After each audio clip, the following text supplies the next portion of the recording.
But please think of the landlords. Yeah, exactly. What? It's the important thing. Listen, Callum, I have to begin this by saying I'm pro landlord rights. Landlord rights are human rights. Do you own land?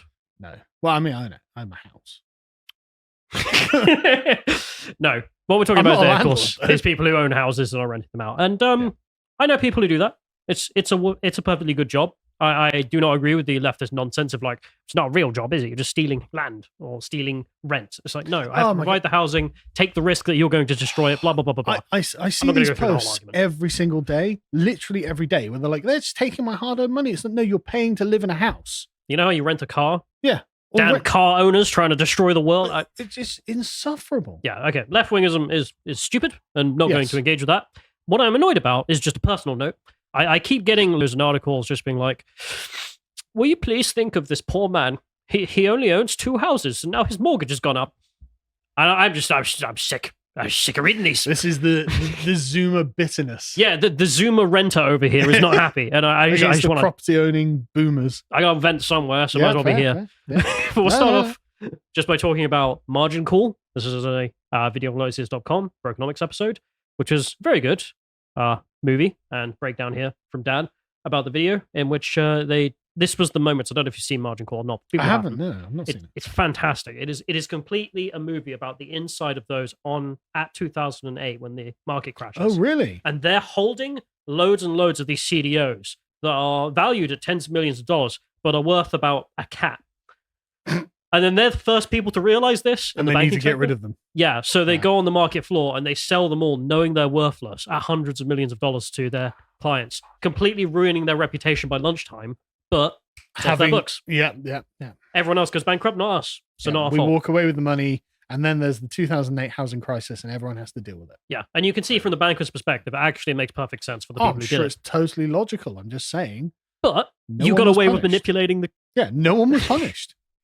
And one guy went to jail. A single man. Only to jail. Yeah. That's a real shame. He was out in a few years. Anyway. God damn it. But go and check Did you see out. that Sam Bankman-Fried has just been let off? Is he seriously? Yeah, he's just been let off. He's not even in jail. Rotate it. Sorry, we've got to rotate the mic a bit. This isn't ruining the look. You're moving away from the mic, apparently. So, all right, whatever. Try not to move away from the mic. Okay, well, anyway, let's go to the stuff instead. So here you can see, this is something that just annoy me. I keep getting mortgage crisis forcing landlords to sell their top-making properties. Oh no, fucking woe is me. Sorry to swear, but they say here, more than one... I don't think that was a swear word. Just a grumble. It's just very British. Yeah, landlords are being forced to dump even the highest-yielding rental properties as big jumps in mortgage rates wipe out margins on even the most profitable of investments that they had. Will you please have your hearts go out to these people? Zoomers. They only have multiple houses that they're renting out, and they've had to sell even the most profitable ones. It's not like they've had. Welcome to the Novara Media Podcast. But no, if they actually said this, they'd win me around. But instead, they're like, no, it's evil. Jokes aside, though, this is a point I made when I made a video in response to Jordan Peterson. It's like, look, sometimes the free market actually inhibits property ownership, and this is one of those times. Well, I don't think this is the result of the free market. This is the result of manipulation by the British government, which we'll get to in a minute. Not just the British government, right? Well, primarily. Right, okay. I believe so. Okay. But well, maybe this isn't the free market. Maybe I take that back. Honestly, I think free market where you can actually build some houses and then not import endless foreigners is a good idea, but we're not in that world. I don't live in Mega City 1. No, that's my point. Yeah. We build some, but for the people you have here instead of the entire planet. But they're saying here, more than 1 in 7 properties sold this year was previously a buy-to-let as investors quit the sector. So, oh no. They're saying here that profits are down to 5% compared to 20% every single year before. So people are... No, that's fine. I mean, I'm not adverse to this at all. People are actually buying property to live in it. Well, no, they're just selling it off. But the people who are buying it surely are... Good luck, though. But the whole article is based out of like the terrible, terrible instance of being a landlord right now because you've enjoyed 20-year yields every single year on top of the house you get out of the deal. But you also get to get the yield in the rent. Oh, yeah. And now it's only 5% profit. Terrible. All right, whatever. My heart does not go out, is my point. And it has become a meme in British culture. I don't know whereabouts in the rest of the world. I assume it's somewhat a meme that if you want to get rich and stay rich, become a landlord, buy 2 houses, rent one out, passive income, rest of your life, do nothing. That's the joke. But we all tell ourselves, and I mean, definitely I've grown up being told. What happens? Yeah, I checked the data, for example. In 2010, under 3% of the British population were landlords, whereas last year it was over 4%. So it's an extra 1% of the entire country in a decade becoming landlords. Right. Which is roughly, every percentage increase, 600,000 homes taken off the market. Jesus. From the house buying market. And of course, how many people is that? Because you've got 3 tenants per house there, average. So it's, 1.8 million young people extra who have to rent from older people. Yeah. Fantastic. But we'll go to this story because there's this guy talking about the fact that his own partial aspect. Okay, I admit it, the housing crisis is partly my fault. Does Mr. he own Rudd. a house? A second house, does he? He did. There we go. I think he does actually own a much bigger one. But he tells us a story of his shoebox he used to live in. God, the aesthetics of this, just pretentious Matt Rudd writing in the Times. I'm partly responsible for the housing crisis, I admit. I don't really know anything about him, but he tells us his story. But I'm just sick of just the frame. This whole thing is just physiognomy check. Ugh. But literally, but he's right. Look at that pretentious look. Writing in the Times. Damn you, Matt. I'm partly at fault. So, you're so virtuous, Matt, aren't you? Okay. Literally just local man is smug. Yes. Yeah. Yeah. But look, if you're writing in the Times, you're undoubtedly part of like an upper crust of British society. Oh, I'll tell you why. So in 2002, I moved out of my rented bedsit and bought a flat in North London. Oh, God, what an upgrade. Yeah. In 2002, probably not that much of a cost. Right? Well, the apartment he was selling was the flat he moved into, £185,000 in 2002 in London. Not ridiculously expensive. Unbelievably cheap by today's standards. Well, yeah, exactly. But, Which seemed like a stupid amount of money for a one-bed plus shower cupboard. So Harriet started looking at properties, this being his missus, in Timbuktu. And I got 3 estate agents around when he decided to sell the thing. The first 2 thought that at a push, I could get £195,000. The third guy arrived in a shiny suit and a mini and said £200,000 easy. I'm ashamed to say that I stood by as the agent whipped up countless desperate first-time buyers into a frenzy of paranoid excitement. Within a week, 3 people had offered an asking price, and it had gone above £210,000 for a shoebox. When the agent told us, I couldn't believe it. 25 grand profit in 2 years. Of course we'd accept. But he just smiled his crocodile teeth and said, give me 20 minutes and I can go higher. Within 15 minutes, he squeezed out another 5 grand. I love that it's the agent that's the problem. Not the demand for housing. Yeah. No one has any bigger thoughts. Just the agent is like he's literally like an agent of Satan. He's like, look, I'm going to whip magic. I'm going to hypnotize them like the snake from Robin Hood, in their ear. No, they're going to be like, look, you're not going to find anywhere cheaper because of all the blood demand. He could have just turned around and pulled us some future immigration statistics. I mean, yeah, exactly. He says, I felt bad about that 5 grand. Shut up. In the scheme of things, it wasn't that much. No, I believe him, to be honest. But it bothered me because it felt like a stick-up. Back then, he's made an extra 5 grand in 15 minutes. It's like, that seems a bit rude. Can we just give them a little bit less? Normie, who's selling a house. You see other human beings as human beings. I've got nothing but disdain for Matt Rudd. Just because you've seen his smug face. Yeah. Okay. He's a Times writer, and I've seen his face. Well, he said he felt bad right up until the point about 8 years later when he found out that the bed and shower and cupboard had sold for £470,000. Jesus Christ. And then, just as the guilt was presumably overwhelming the guy I felt guilty about, the flat sold again for £620,000, which means it is still perfect for a first-time buyer. So long as the first-time buyer is also a 54-year-old having a good year as a partner in a successful city law firm. God damn. Yeah. So now we are here, 20 years of cheap money and estate agent hype later, reading headlines about falling house prices. And in the past 12 months, they've fallen by 1%.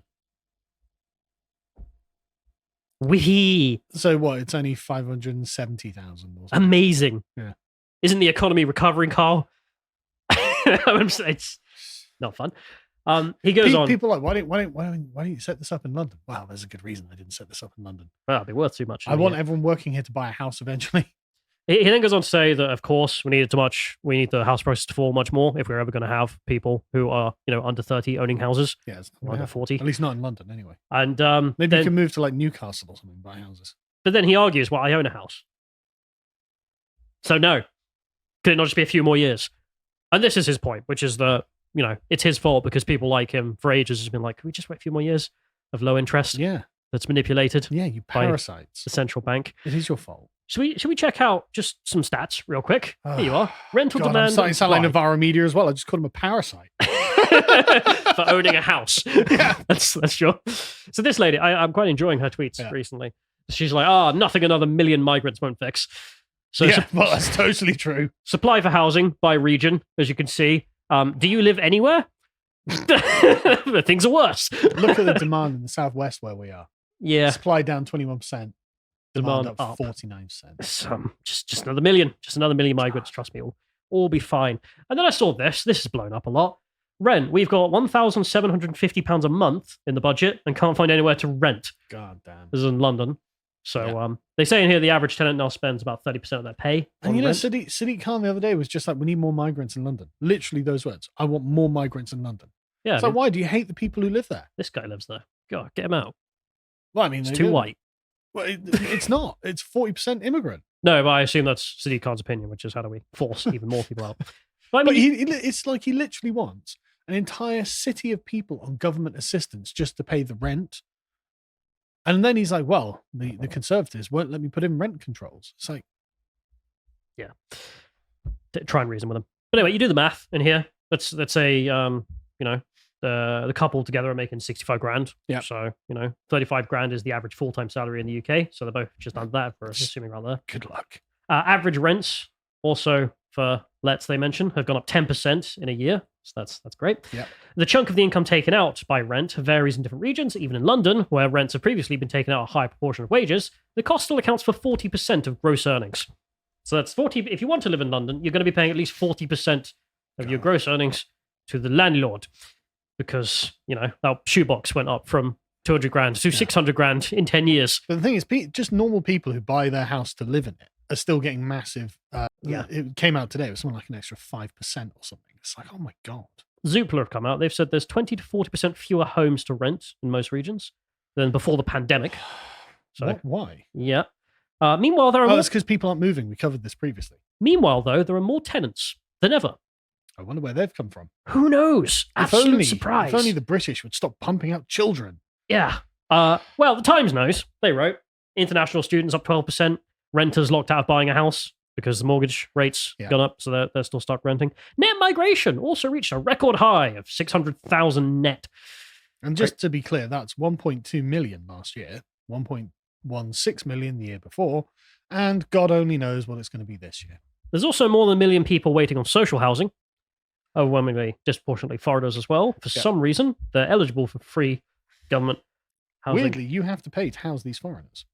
I remember what was the statistic. A third of all African migrants living in London live in free social housing in London. Sadiq Khan's dream paradise. No, but can you think of the absolute privilege you would have if you got a free house in London to move to, if you're a young man from the north? No. I can't. Well, you can't. You're never gonna have it. But if you're from Africa... I literally can't imagine. I can't imagine that the UK government's going to be like, oh, you've just moved to London. Okay, have a free house.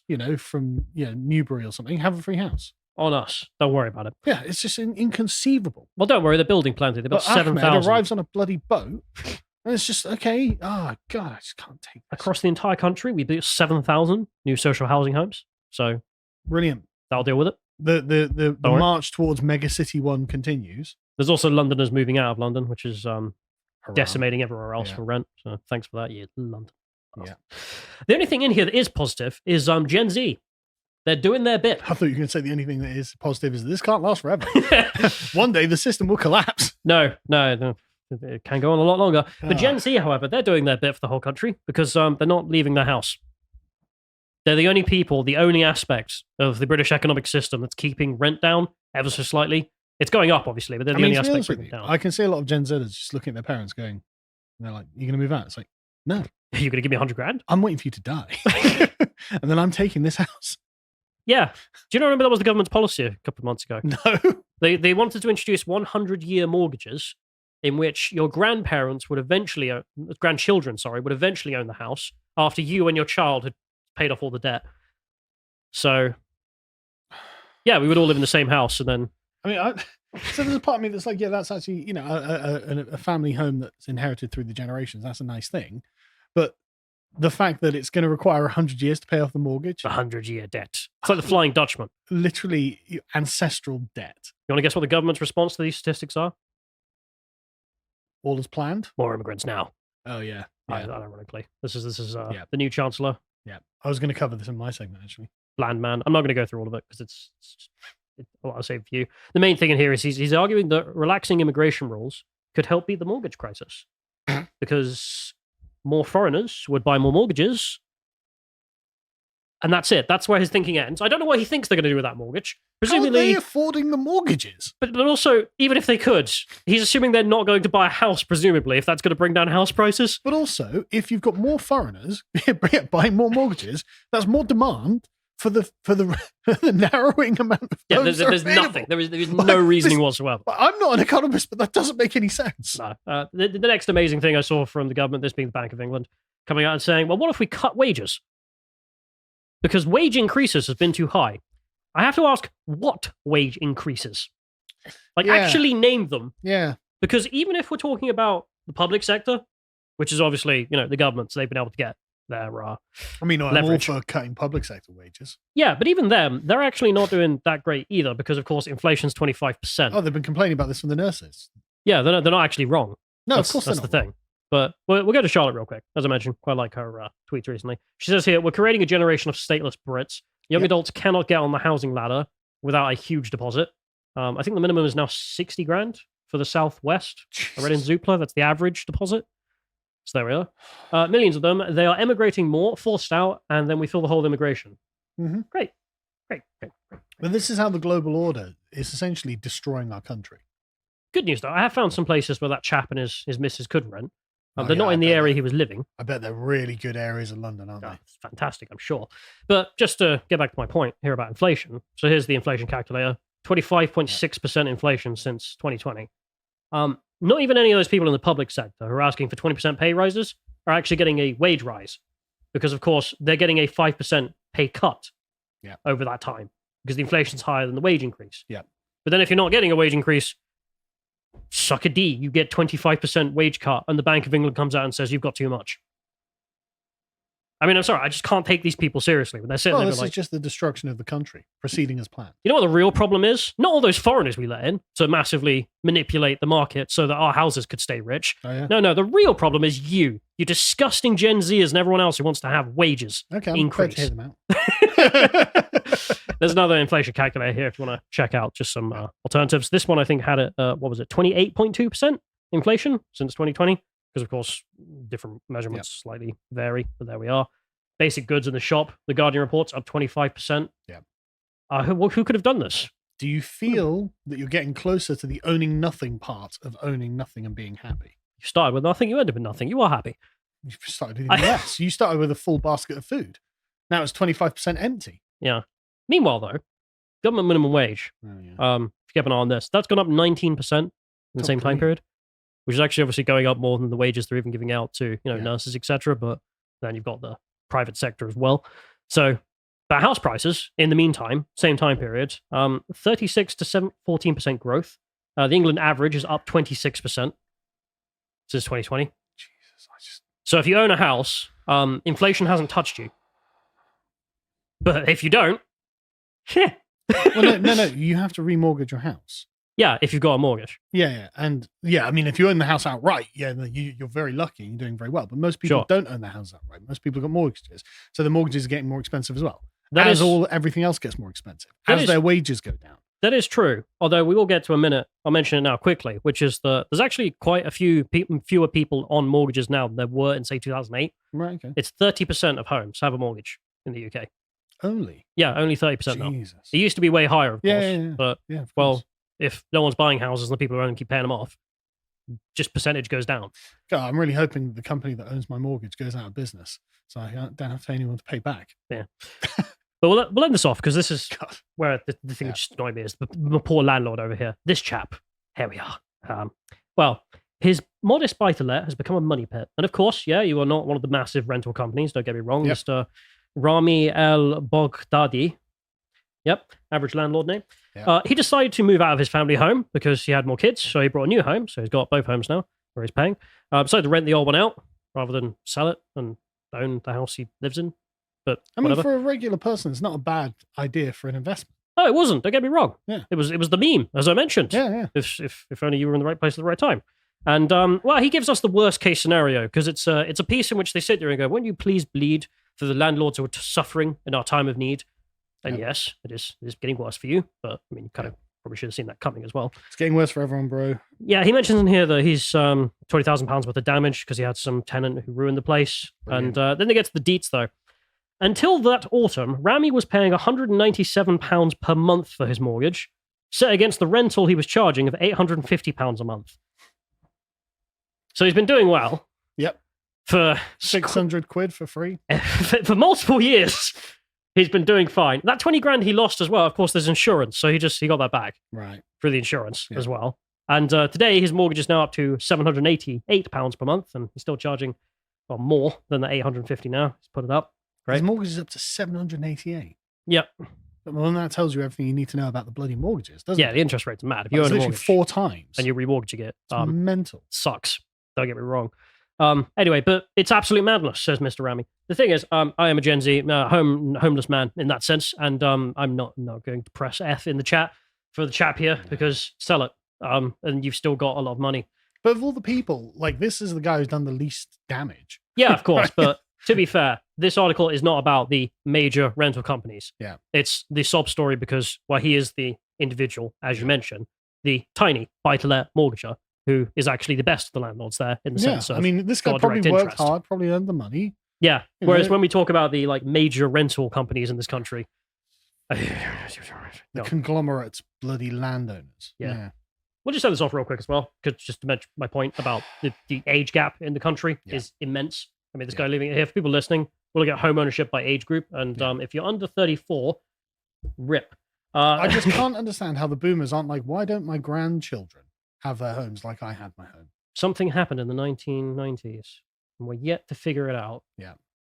These guys might know. They're just writing about why can't anyone buy a house. But the boomers were a powerful generation. Why aren't they making their voices heard? Why aren't they saying, look, I want my children and grandchildren to have homes? Why don't they have homes? Literally vote for less immigration. Yeah. I don't know what to say. But, I mean, the boomers probably have voted for less immigration, to be fair. True. They've just been True. betrayed. I've just got some other graphs. I'm going to quickly go through this because we have no time. Interest rates, I mean, artificially low for ages, as you can see there.